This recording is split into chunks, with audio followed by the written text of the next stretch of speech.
मतलब अब हम मुस्लिम्स को मतलब ज़लील करके आई डोंट थिंक वो ट्रैक पे आएँगे भी। तो नहीं, व्हाट्स द ज़लील करने की व्यू? बात नहीं है। द होल थिंग इज़ कि उन्हें रियलिटी दिखाना शुरू करें ना। देखिए, आप हमारे हाँ, चैनल के माध्यम से अगर आप देखें कितने लोग इस्लाम छोड़ रहे हैं। अभी इस वक़्त पाकिस्तान में उन्हें हुँ, चीखें मारना शुरू कर दी 4 लाख के करीब। 2-1 आर्टिकल्स इंडिया के बने थे जिसमें हुँ, उन्होंने 28% के करीब कहा है अपोस्टेसी रेट है। चलिए 28 ना हो सही, ना हो 28, 28 को आधा कर लें आप, हुँ, 14% तो होगा, ठीक है? अब हुँ, आधा 14% आप देखिए कितने एक्स मुस्लिम्स यहाँ पे बैठे हुए हैं। ठीक है? और हमारे चैनल्स पे भी बैठे हुए हैं, डिफरेंट चैनल्स पे भी बैठे हुए हैं, बोलते हैं आके बताते हैं। अपना चैनल नहीं खोल सकते हैं बिकॉज़ उनके पास इतना हुँ, टाइम नहीं है, इतना नॉलेज नहीं है, लेकिन एटलीस्ट वो बाहर निकलते हैं, ठीक है? हाँ, सो ये जो मैंने जब शुरू में भी आया था ना, मैंने बताया था कि हमारा जो काम है, उसका जो सही मायनों में फ्रूट है ना, वो आपको नेक्स्ट जनरेशन में नज़र आएगा। क्योंकि अब ये जितने भी लोग निकल रहे हैं, ये जब अपने बच्चे होंगे इनके या इनकी जो शादियाँ होंगी, वो जो नेक्स्ट जनरेशन है ना, वो असल में इट इज़ ए जनरेशन जो कि आपको बताएगी। ये जनरेशनल गैप के ऊपर चलेगा ये सब कुछ। आप 1400 साल से की हुई इंडोक्ट्रिनेटेड आइडिया को तोड़ेंगे ना जब, तो फौरन ओपन नहीं आ सकते क्योंकि यहाँ पे हिंदू की तरह का आइडियोलॉजी नहीं है। हिंदू ने छोड़ा क्या होगा? ज़्यादा से ज़्यादा माँ-बाप घर से बाहर निकाल देंगे, निकल बे, हुँ, निकल, ठीक है? इससे ज़्यादा हुँ, क्या होएगा? ठीक है? लेकिन इस्लाम में कत्ल ही कर देते हैं। ऑनर किलिंग हो जाती है। लेडी कोई फीमेल इस्लाम छोड़ दे, हुँ, ऑनर किलिंग हो जाती है। आप देखें पाकिस्तान में, सिंध में ऑनर किलिंग्स कितनी ज़्यादा हैं, ठीक है? हुँ, इसी हुँ, तरह ऑनर किलिंग्स इंडिया में भी होती होंगी जो बहुत दफ़ा नज़र भी नहीं आती। तो फीमेल हुँ, स्पेशली ऑनर किलिंग में आती हैं। तीसरी बात, एक फीमेल अगर इस्लाम छोड़ भी दे, राइट? तो हुँ, उसके साथ मसला ये होता है कि माँ-बाप अगर मुसलमान है, वो उसकी ज़बरदस्ती मुसलमान में शादी कर देंगे, बेचारी फिर फँस जाती है, ठीक है? हुँ, वो बेचारी फिर फँस जाती है। ज़बरदस्ती उसकी शादी कर दी जाती है। ठीक है? Hmm, and so on and so forth there are so many issues जो हम, और इसको ना तो आप ग्राउंड लेवल पे रह के सीधा कर सकते हैं ना ऑफ ग्राउंड सीधा कर सकते हैं, क्योंकि आप हुँ, किसी फीमेल की शादी उसके घर वालों की मर्जी के बगैर नहीं करवा सकते हैं अनलेस कि वो एक इतना बोल्ड स्टेप लेने पे आमादा हो जाए कि घर छोड़ दे। ठीक है? अब घर अगर वो छोड़ दे तो वहां पे एक और मसला आ जाता है, वहां पे ऑनर का मसला आ जाता है घर वालों का कि लड़की भाग गई। फिर आपने देखा होगा कि इंडिया के अंदर उसका भाई लड़की को और लड़की ने जिससे शादी की उस दोनों को मार देता है।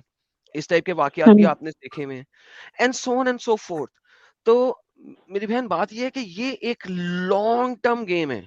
आप इसको शॉर्ट टर्म में अगर चाहें कि मुझे शॉर्ट टर्म में इसका फल मिल जाए, तो that is hmm, almost impossible. Like आप एक आम का दरख्त गुठली बोते हैं ना जिस वक्त, तो 10 हुँ, साल तक आप उसे सींचते हैं, पानी डालते हैं, खाद डालते हैं, सब कुछ करते हैं। 10 साल हुँ, के बाद वो आपको पहला फ्रूट देता है, और वो पहला हुँ, फ्रूट अच्छा नहीं होता। जो पहला हाँ, फ्रूट आता है after 10 years, that's not even a good fruit. The second और the third fruit is the good fruit. Hmm, तो this is a generational thing my sister, it's gonna take time.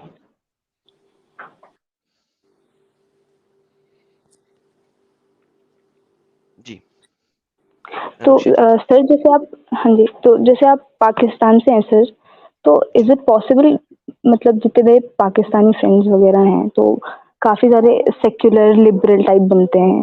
They like हमारे यहाँ तो ऐसा कुछ होता नहीं है। न्यूज़ चैनल्स तो हाइप्ड अप दिखाते हैं सारी न्यूज़ वगैरह वगैरह। इज़ इट पॉसिबल क्या पॉसिबल, सॉरी? कि वो सच बोल रहे हों? वो खुद को ऐसा सेक्युलर प्रेज़ेंट करते हैं like we don't have any देखिए इश्यूज़ विथ योर देखिए रिलिजन व्हाटएवर।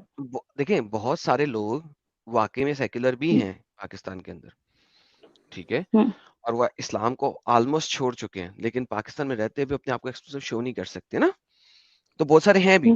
हुँ, लेकिन बहुत सारे ऐसे भी हैं जिनके सामने अगर आप कुछ भी कह दोगे तो आपको कत्ल कर देंगे। फॉर एग्जाम्पल अभी पिछले साल का वाकया सुनाता हूँ। एक मुसलमान ने एक मुसलमान का कत्ल क्यों किया था कि एक मुसलमान और मुसलमान दूसरे मुसलमान की आपस में लड़ाई हो गई कि मोहम्मद हुँ, जो है वो डिपेंडेंट है या नहीं डिपेंडेंट है, क्या वो मोहताज है किसी और का या नहीं। एक कह रहा है मोहम्मद सिर्फ अल्लाह का मोहताज है, किसी और का मोहताज नहीं है। दूसरा कह रहा है नहीं, वो भी मोहताज है because he has to eat food, उसे खाना खाना है, किसी बंदे की खेती से फ्रूट उगेगा, उससे खरीदेगा तो खाएगा। तो he is hmm, dependent on other people as well as a human. इन दोनों की लड़ाई हो गई, तो एक बंदे ने हुँ, दूसरे बंदे को गोली मार के मार दिया, ठीक है? तो ये मेरे इंग्लिश चैनल के ऊपर इसकी वीडियो पड़ी हुई है कंप्लीट, और this is how it is. तो यानी आपको जज करना बाय द फेस कि कौन सा बंदा कितना secular is not possible. You don't know because the ideology is inbuilt so bad कि आप जज नहीं कर सकते हैं. So you have to be always careful. ठीक है. हमारे कोड ऑफ लॉ में कहा जाता है you are not guilty until proven otherwise. ठीक है.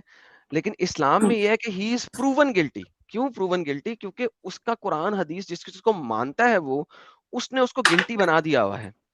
So what we have to do is we have to see, is he not guilty by default? Is he following or not? तो it takes time. और फिर हमारी जो effort चल रही है इस वक्त वो बहुत सारे लोगों को इस अजाब से, इस कल्ट से बाहर निकाल रही है स्लोली एंड ग्रेजुअली.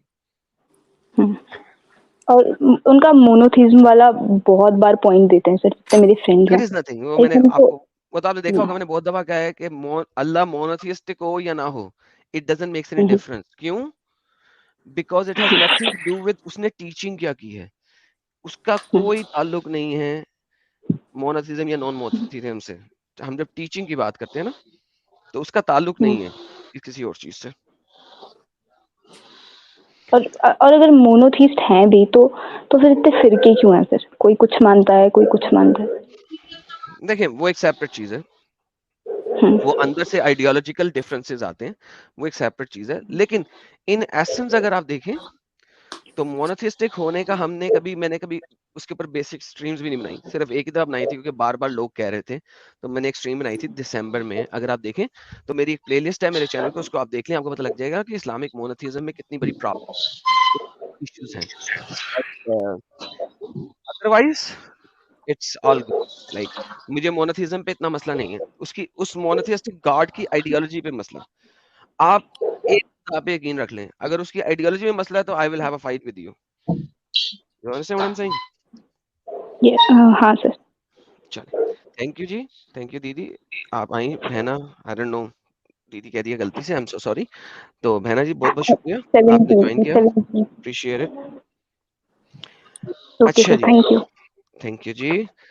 हमारे साथ सादिया जी जुड़ी हैं. सादिया जी वेलकम. अस्सलाम वालेकुम मैडम भाई, आज दूसरी बार आपके पास आने का दोबारा से मैंने कोशिश की है और ये मुझे बड़ा ही अच्छा लगा क्योंकि इस बारे में मैं आपसे बात करना चाहती थी कि आप फीमेल्स के लिए क्यों कोई एक एक्स्ट्रा स्ट्रीम नहीं करते, क्योंकि कोई भी जो आप चीज़ प्लान करते हैं तो उसमें औरत का हिस्सा होना चाहिए, हर लिहाज से होना चाहिए, और बगैर किसी मजहब के लिए हर इस प्लेटफॉर्म पे हर औरत को ह्यूमैनिटी की बुनियाद पर वेलकम होना चाहिए.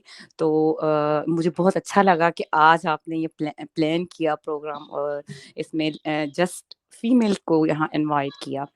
तो इसके लिए मैं ये पूछना पहले चाहूंगी कि आपका कोई कॉन्टेक्स्ट है या मैं कोई भी बात कर सकती हूँ? जी आप कोई भी बात रख सकती हैं. ये ओपन स्ट्रीम है, फीमेल स्पेशल स्ट्रीम है जैसा कि मैंने बताया. और जैसा कि आप कह रही हैं इसी तरह मुझे 2-3 फीमेल्स ने रिक्वेस्ट की थी स्पेशली, और बड़ी नाराजगी के साथ रिक्वेस्ट की थी. तो इस वजह से मैंने कहा यार ठीक है, एक स्पेशल स्ट्रीम रखते हैं फीमेल्स की. तो that is why it's a special female stream. मेरा ख्याल है 2-3 लोग ज़रा कम थे. मेरा ख्याल है कि लेडीज़ को ज़्यादा आपसे कंप्लेन करनी चाहिए क्योंकि आई थिंक कि लेडीज़ के भी उतने ही राइट हैं और ये नहीं कि वो आके आपसे बात नहीं कर सकती हैं, कह नहीं सकती. जितना आप दूसरों के लिए काम कर रहे हैं उतना आप लेडीज़ के लिए भी कर सकते हैं. और मेरे ख्याल से आपको वीक के अंदर एक स्ट्रीम जस्ट फॉर फीमेल्स रखनी चाहिए क्योंकि जो लेडीज़ आबादी के लिहाज से मर्दों से ज़्यादा हैं तो फिर उनके राइट्स कम से कम बराबरी के तो होने ही देखें ना, चाहिए. हाँ तो यहाँ तो बराबरी नहीं तो नहीं एक दिन बराबरी तो नहीं ना. अब देखें हाँ, जो एक जो दिन तो होती है होना ना चाहिए. हमारी, जी हमारी जो काफिराना स्ट्रीम होती है ना वो रिस्ट्रिक्टेड नहीं होती मेंस के लिए. लेकिन वो एडम भाई मसला हाँ एक है, मैं आपकी बहुत स्ट्रीम सुनती हूँ और मैंने बहुत कम है शायद जो मुझसे मिस हो जाती हो, वरना पिछले कई महीनों से मैं आपकी बहुत ज़्यादा स्ट्रीम सुनती हूँ.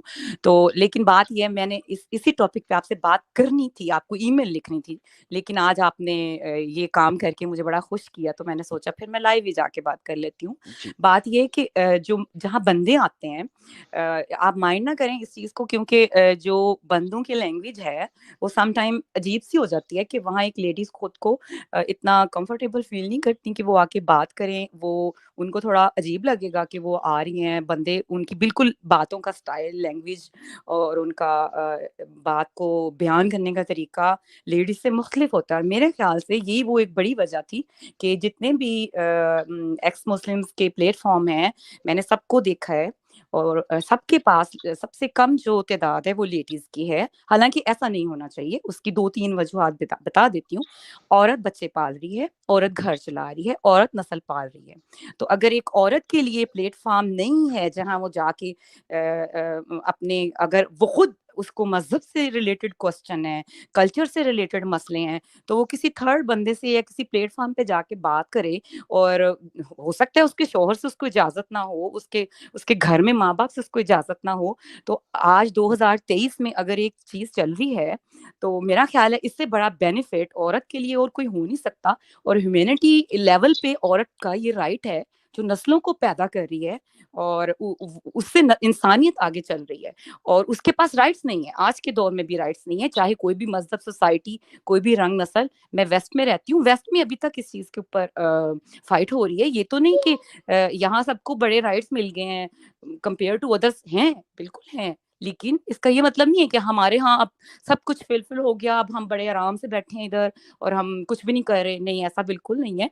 लेकिन जो लेडीज एशिया में हैं खास तौर पे, मेरी बहुत ज्यादा सिंपैथी है और प्यार है और रिस्पेक्ट है उन लेडीज की जिनकी नस्ल से मैं बिलोंग करती हूँ, हिंदुस्तान और पूरा ये साउथ एशिया और सारे लोग वहां पे जो जिस तरह से औरत पिस रही है, आज के दौर में भी पिस रही है। आई डोंट केयर कौन सा उसका मजहब या रंग या उसकी जात पात जो भी है, लेकिन उसके पास प्लेटफॉर्म नहीं है और वो एजुकेटेड नहीं है, वो खुद कमाती नहीं है, उसके पास कुछ नहीं है। तो आई थिंक कि ये जो कैंपेन आप कर रहे हैं इसमें औरत का हिस्सा होना चाहिए। बिल्कुल। तो औरत का हिस्सा बहुत ज़्यादा है, औरत के बगैर, फीमेल के बगैर हम कुछ भी नहीं हैं। जी and thank you so very much. काफ़ी बड़ा-सा आपने क्या कहते होते हैं हिंदी ज़ुबान में लेक्चर को क्या कहते हैं? हाय! नहीं, ये लेक्चर नहीं था, ये मेरी सोच थी कि ओके, जो सोच। जी, और लेकिन खुशी हुई कि या आपने आपने पहला कदम आपने उठाया। ये थैंक बहुत यू ज्यादा सो वेरी मच। रिस्पेक्ट आपके लिए इस चीज से, मतलब थैंक्स अ लॉट। जी, या तो आप टॉपिक कुछ आपका कोई क्वेश्चन्स जी, थे जो मेरा आप एक कहना चाहती क्वेश्चन थी? है और कुछ क्वेश्चन यही है कि मैं अभी भी देख रही हूँ जो लेडीज आई हैं, मुझे बहुत अर्जेंट कहीं जाना है। जस्ट वेट कर रही थी कि मैं आपसे ये जी, 2-3 जी। बातें करके जाऊं, क्योंकि आज आपने वो चीज मतलब कि शुरू करी जिसको मैं सोच रही थी, जो मेरी विश थी बहुत ज्यादा कि आप करें, और किसी ने अभी तक नहीं की इस तरह से, bye the way specially. Honey साहब जो है ना बैन हो गए हैं। थैंक यू, उन्होंने अपना चेहरा दिखा दिया। सो हनी भाई साहब आप बैन हो गए हैं। पहली बात ये है कि इतनी दफ़ा मैंने रिक्वेस्ट किया और आपने फिर भी बैठे रहे और बैकस्टेज फुल है क्योंकि कुछ आप जैसे अच्छे ख़ानदानी लोग हैं जो हमारे चैनल पे हैं, जो कि हमारी रिक्वेस्ट भी नहीं मानते। तो भाई आप बैन हो चुके हैं।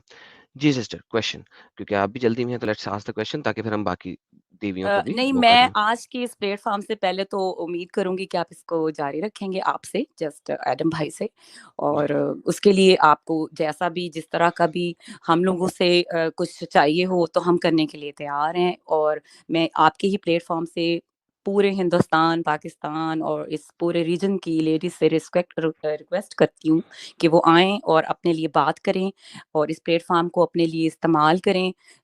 घरों में मार खाना, पिसना, बैठना, बैठे रहना, कहीं मज़हब की वजह से, कहीं ज़ात-पात की वजह से, कहीं पढ़ाई ना होने की वजह से, वो कोई हल नहीं है।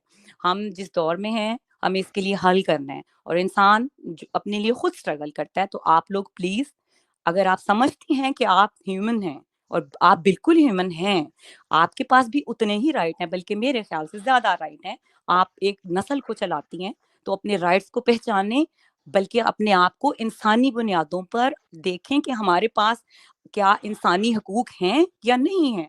और अगर इंसानी हकूक नहीं है, तो वो आपको किसी ने गिफ्ट नहीं करने, वो आपने लेने हैं। उसके लिए आपको कोशिश करनी पड़ेगी, एजुकेशन लेनी पड़ेगी, आपको मदद लेनी पड़ेगी, आपको इकट्ठा होना पड़ेगा बगैर रंग, नस्ल, जात पात के।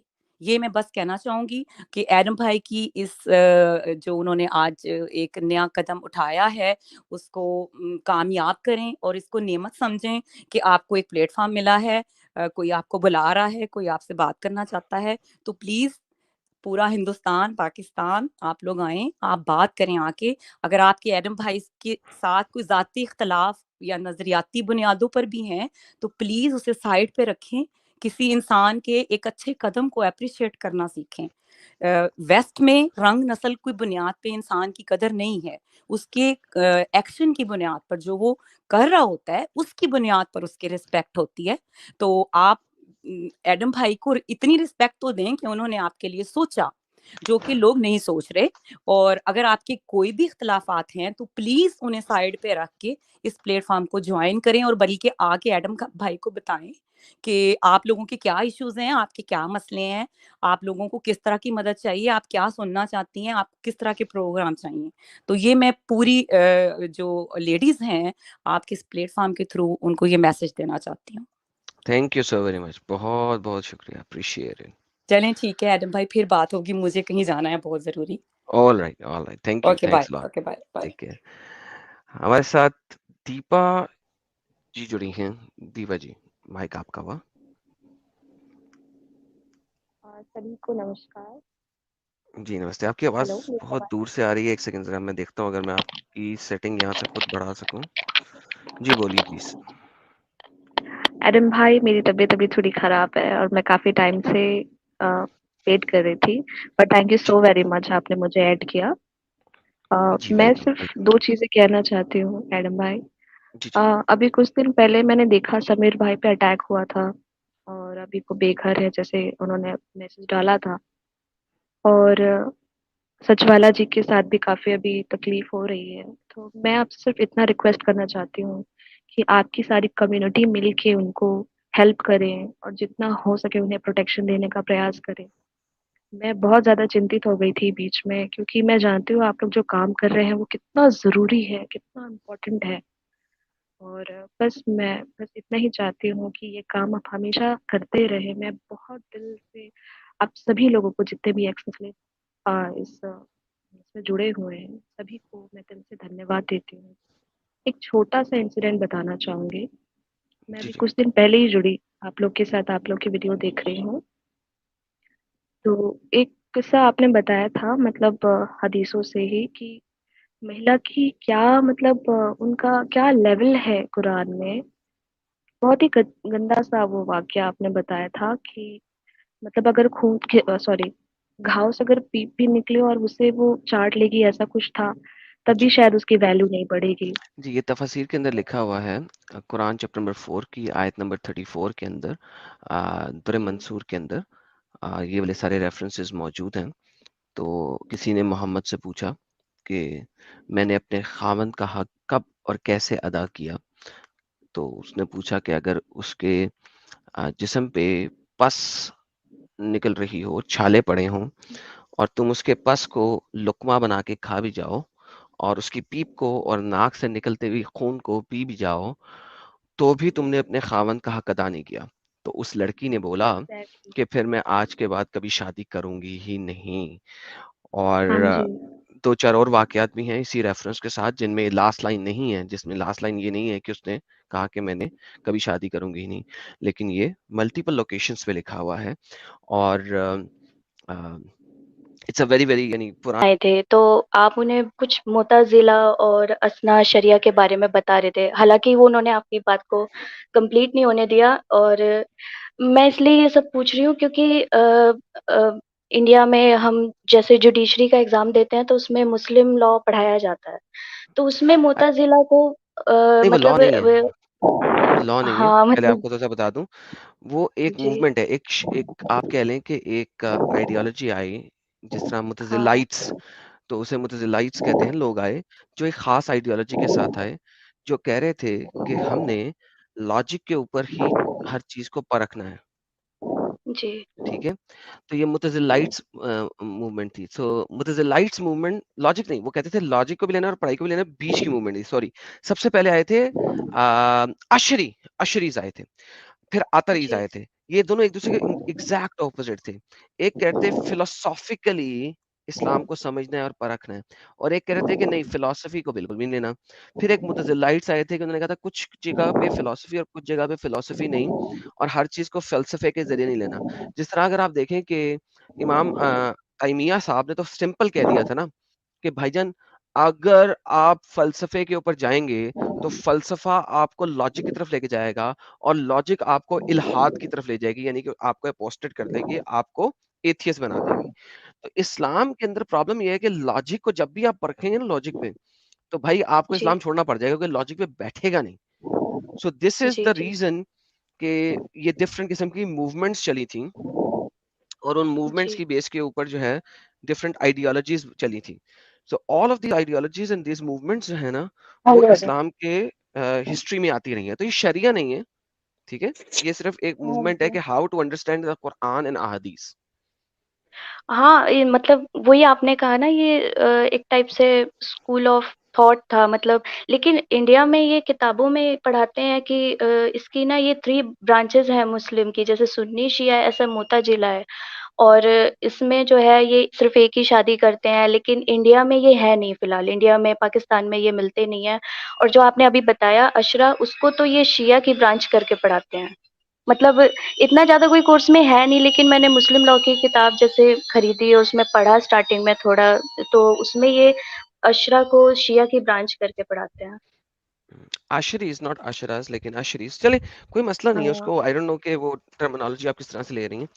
तो जी, आप अशरा को अशरी ना उससे ना आप लेके आ रही हो, तो they are different and different. मगर anyhow, long story short, के इस्लाम के अंदर चूंकि कुरान क्लियरली आपको सब कुछ नहीं बताता, और अहादीस के अंदर भी बहुत मेजर डिफरेंसेस हैं, तकरार है, कंट्रोडिक्शन है, तो उसको एक्सप्लेन करने के लिए, और फिर अल्लाह के वजूद को एक्सप्लेन करने के लिए, क्योंकि अल्लाह कहता है ना उसके हाथ भी हैं, उसके पैर भी जी, हैं, उसका चेहरा भी है, तो इसके अल्लाह के वजूद को एक्सप्लेन करने के लिए और इन तमाम चीज़ों के लिए फिर बहुत सारी डॉक्ट्रिन्स बनी, बहुत सारे तरीके से एक्सप्लेनेशंस बनी, and that's where these particular subjects comes up, और फिर यहाँ पे फिर जो है ना सारी मूवमेंट बनती है।